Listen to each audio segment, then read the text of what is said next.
I'm now going to go to 9.0, which is superintendent's report. And Dr. Little, we're going to get a report from you. Thank you very much, Madam Chair.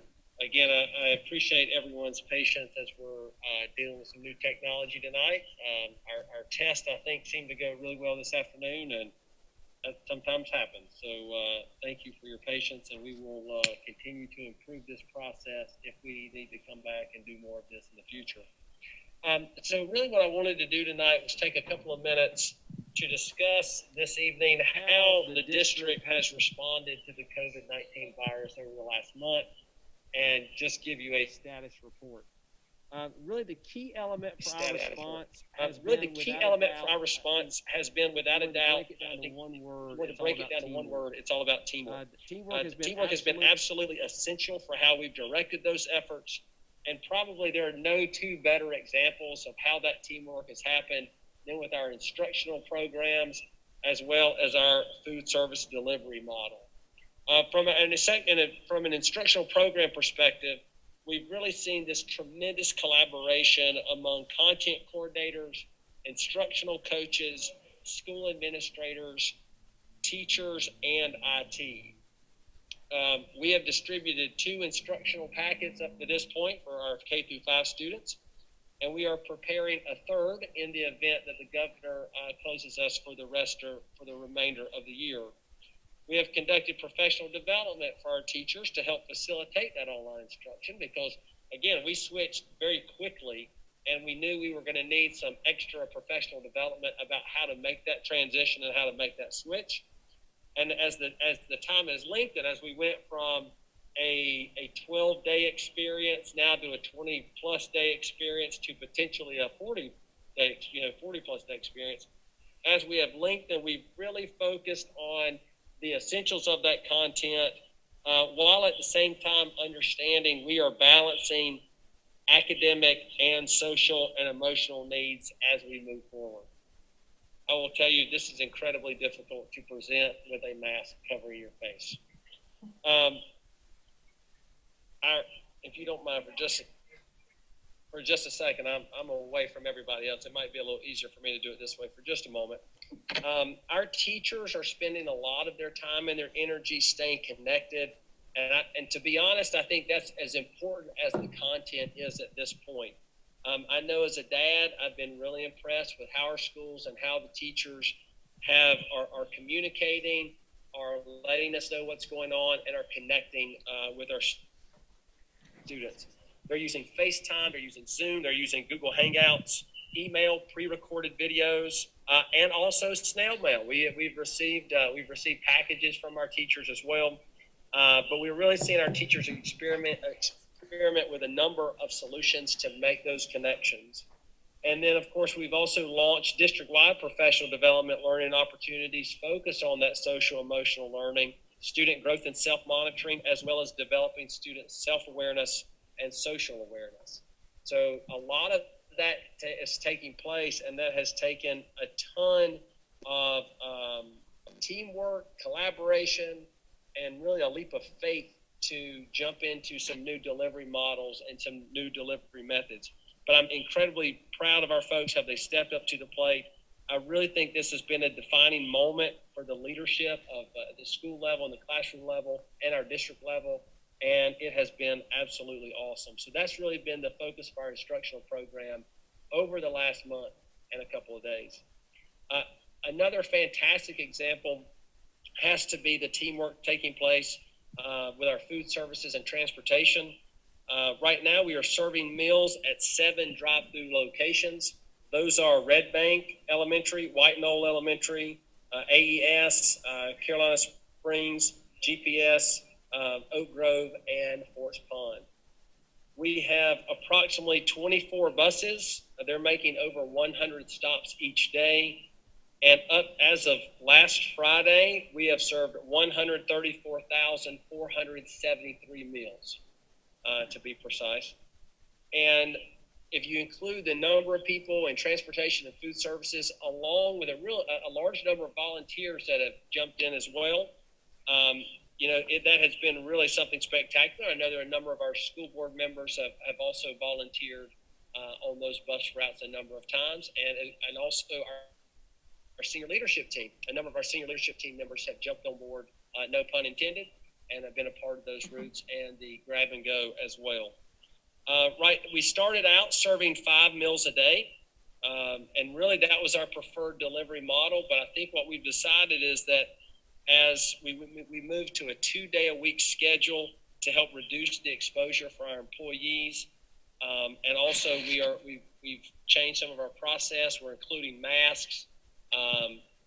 Our nurses will be helping to take some temperature, those kinds of things. So we're adding some extra layers of safety for our employees while they're there. And I believe that starts this week.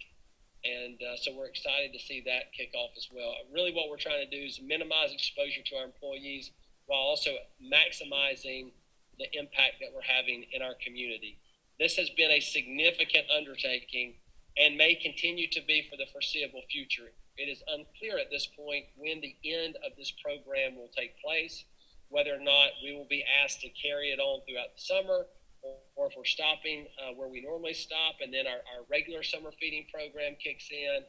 It's really unclear at the moment when those things will begin to happen. So as we get more information about that, we will certainly let you know.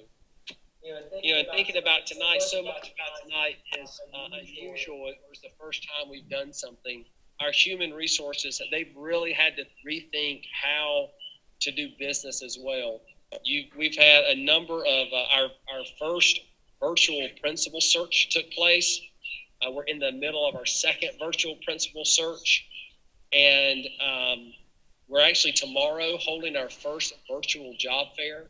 We have 35 participants in our first virtual job fair, and all our benefits meetings and everything associated with onboarding and retirement meetings and all that have also switched to a virtual location. So really an overall change in how human resources is having to do business. And that's even more difficult for them because the whole point of human resources is personal contact and doing that. So they've had to rethink how they are going about doing that. I would tell you one of our great challenges certainly has been to communicate with our public. Our communication department has been working incredibly hard, especially because the changes seem to be happening almost, early on, especially over those first 2 weeks. Changes were really happening what it felt like almost hourly. There would be a plan come up, and then there would be a new plan, and then there'd be another plan, and then there'd be a new plan. So our communications group has really done a fantastic job. There's been a number of letters from my office as the superintendent, as well as short videos, social media postings. We're really trying to keep our public in line and, well, not in line, but communicated with at every step of that line, right? So every time there's a new, directive, or now school's going to be closed to April 30th or whatever it may be, we really want to make sure people are aligned to that information. And then now there are still major issues on the horizon, and we'll talk more about that in a second. But we're gonna continue to be working at communicating. Our big communication focus at the moment is mental wellness. We've now been in this thing about a month. As we've worked with some professionals, they describe this as a psychological wave, and this psychological wave is going to hit, and we need to make sure we're taking care of the mental wellness of our parents, of our students, of our teachers across the board, everybody, all of our staff, about what that looks like. And so that's really the focus of our last letter, and will be the focus of our next video, is about a real concentration on people's mental wellness. Now, it's unclear. I will tell you this: it is unclear whether or not we will be closed for the remainder of the year, but it does look like that's becoming a greater and greater possibility. We should know this week. I believe that is the intention, that we should know this week whether or not we will be closed for the remainder of the year. But it doesn't appear that just explain that is not our decision. Correct. So that's not our decision. That's a governor's decision. So in with Molly Spearman and her work there, I mean, I will tell you, our great challenge is, our greatest challenge with this is that it's very difficult to do school while social distancing. I mean, I took my mask off just a few moments ago so I could provide this update, but I'm also well spaced from the next, closest person. And so, we're washing our hands and we're doing lots of cleaning. But when it comes to a school and you put 60 kids on a school bus, or you change classes, or 400 kids in a cafeteria, or whatever that looks like, it's incredibly difficult for us. So it does look like it's becoming a greater possibility that we will be closed for the remainder of the year. But at the moment, we don't know that. So assuming we will be out for the rest of the year, we will be creating a process, and our next big thing will be creating a process on how we're going to close out the year. This includes end of year pickup, device drop off, students picking up their belongings that maybe have been left over in March, library books. I mean, you name it, whatever it may be. There's a ton of examples: sports uniforms, band instruments, art supplies, whatever it could be. There's lots of things, but we do have a group working on this already. And we are exploring various options. We're really trying to focus on our contingency plans and trying to make sure we're always a step ahead, albeit technology for the board meeting as an exception. But certainly in everywhere else, we're trying to make sure that we're a step ahead and trying to anticipate things that are coming down so that we're not caught behind. And then, of course, I know the other hot topics are graduation and senior celebrations. We have a group working on that right now about how to best celebrate our seniors. Listen, we know this has been a tough time for them. If you're a senior, I know we have 2 board members here that have seniors, Dr. Powers and Anne-Marie Green. I don't know if anybody else does. I just know and Ms. Garris, I believe you also have a senior. It's tough. It's a tough deal right now. And I know it's tough for a junior at my house. I know she's, it's a tough time for her too. But we're going to really work to celebrate our kids. We're going to really work to celebrate their accomplishments. And it's going to look differently. And it may be unique than other ways we've ever done that before. But we are going to do something to celebrate them. And some of those ideas are already taking shape, and they are pretty exciting. But we'll continue to work through that and work with the governor's office about what we can accomplish and what we can do in terms of that regard. So that's that's really where there's so much still unknown about what we can and cannot do. So I do want you to think about that senior celebration and graduation. We're looking at as separate things at the moment. So there will be a group of things that we will be doing to celebrate our seniors, and then we're looking for graduation specific solutions. And so we should have some good ideas in the next 7 to 10 days. I think we'll have some real specific and concrete things to share. I really also, as I'm sitting here and thinking about the work that we're doing, I want to give a huge shout out to Representative Chris Wooten. He helped raise $5,000, and with that money, they bought gift cards from local restaurants, and then they've taken those gift cards and they're partnering with our social workers, and our social workers will be distributing those gift cards to families in need. And so I just thought that is a great example of a win-win. So we raised the money, we help the local restaurants, and then at the same time, we also distribute to families in need. I mean, that's as good of a solution as we can come up with. So I'm very thankful for Representative Wooten and his leadership. And again, another example of fantastic teamwork across the board.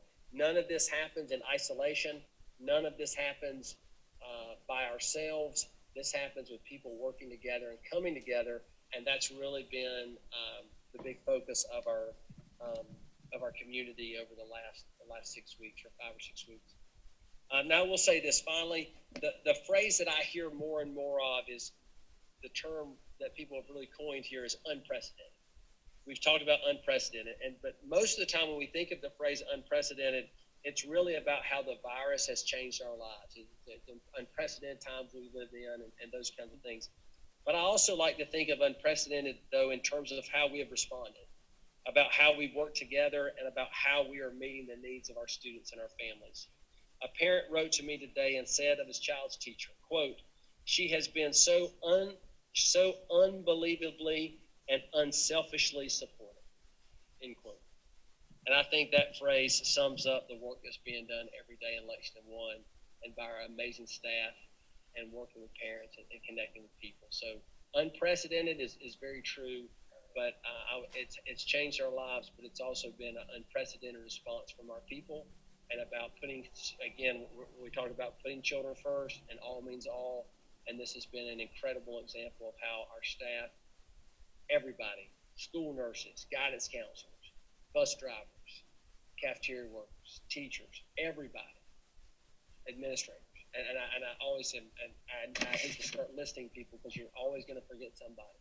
But it's really been this incredible group effort of coming together and really framing our response for COVID-19. Thank you very much. That's my report.